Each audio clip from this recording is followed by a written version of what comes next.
ലക്ഷണം കണ്ടിട്ട് നിവിൻ പോളി 2015-ലും തൊടുന്നതൊക്കെ പൊന്നാക്കും എന്നാട്ടോ തോന്നുന്നത്. ഈ വർഷം ആദ്യം ഇറങ്ങിയ ഫിലിം മിലി നല്ല വിജയം നേടി. അതിനുശേഷം ഇറങ്ങിയ ഒരു വടക്കൻ സെൽഫി ദാ ഇപ്പോഴും ഹിറ്റായിട്ട് തിയേറ്റേഴ്സിൽ ഓടിക്കൊണ്ടിരിക്കുകയാണ്. തൊടുന്നതൊക്കെ പൊന്നാക്കുന്ന ഈ വിദ്യ അറിയാവുന്നത് കൊണ്ടായിരിക്കും കക്ഷി ഇനി ഒരു പ്രൊഡ്യൂസർ കൂടി ആവാൻ തീരുമാനിച്ചിരിക്കുന്നത്.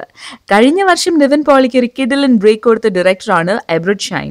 ഇവർ രണ്ടാളും ഒരുമിച്ച് 1983 was A super duper hit. ഈ സൂപ്പർ ഡൂപ്പർ കോമ്പിനേഷൻ വീണ്ടും ആവർത്തിക്കാൻ പോവാണ് ആക്ഷൻ ഹീറോ ബിജു എന്ന ഫിലിമിലൂടെ. എബ്രഡ് ഷൈൻ ഡയറക്ട് ചെയ്യുന്ന ആക്ഷൻ ഹീറോ ബിജു എന്ന ഫിലിമിൽ നിവിൻ പോളി ഒരു പോലീസ് ഓഫീസറുടെ വേഷത്തിലാണ് എത്തുന്നത്. ഇതിൽ നിവിൻ പോളി മീശ പിരിച്ചായിരിക്കും എത്തുന്നതത്രേ. കണ്ടറിയാം എങ്ങനെ ഇരിക്കുമെന്ന്.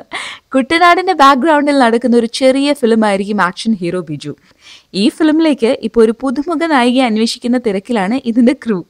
നിവിൻ പോളി ആദ്യമായി പ്രൊഡ്യൂസ് ചെയ്യുന്ന ഈ ഫിലിം ഒരു സൂപ്പർ ഹിറ്റ് ആകുമോ ഇല്ലയോ എന്നുള്ളത് let's just wait and watch.